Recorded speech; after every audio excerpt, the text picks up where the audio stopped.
بسم اللہ الرحمن الرحیم لا الہ الا اللہ محمد رسول اللہ۔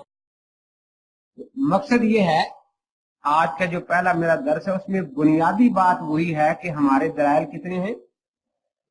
4۔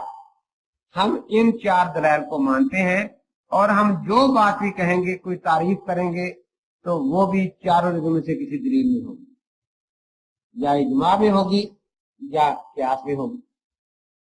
لیکن غیر مقلدین یہ کوئی تعریف نہیں نکال سکتے کسی چیز کی بھی، جیسے میں نے بتایا کہ خود حدیث کی تعریف قرآن حدیث میں نہیں ہے، صحیح حدیث کی تعریف قرآن حدیث میں نہیں ہے۔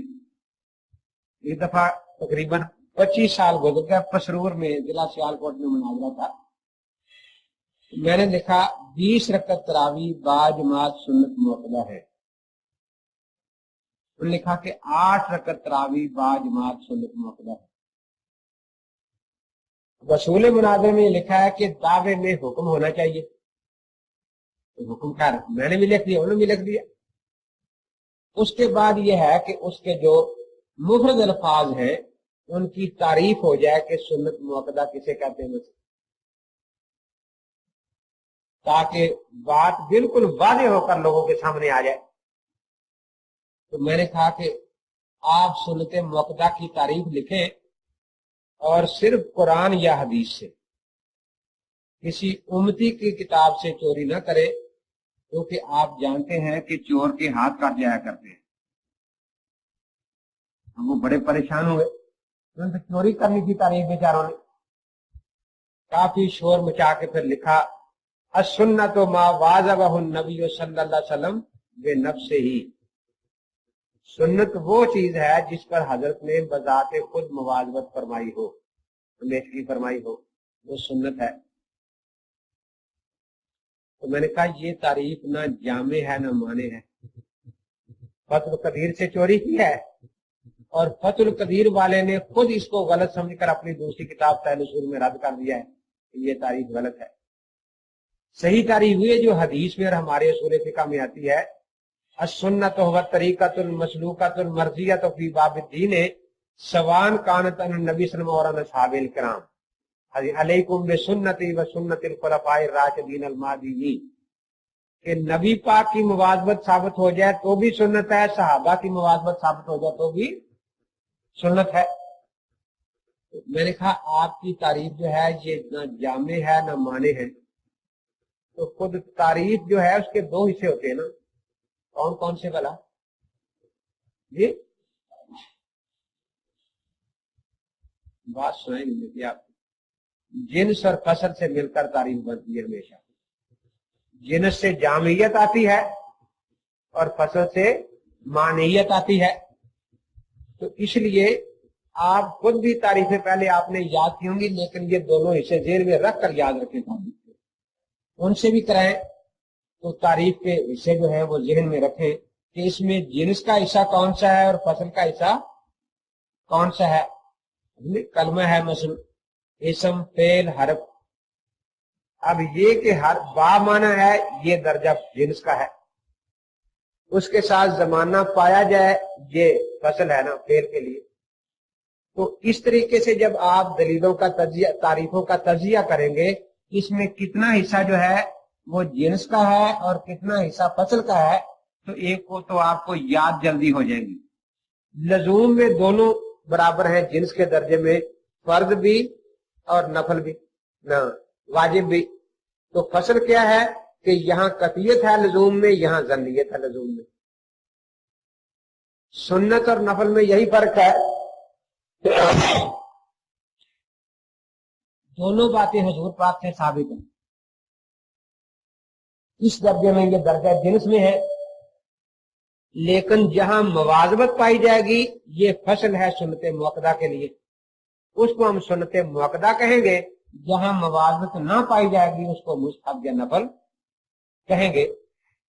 تو ہر تعریف جو ہے وہ جنس اور فصل سے مل کر بنتی ہے، کیونکہ تعریف کے لیے جامع اور معنی ہونا ضروری ہے۔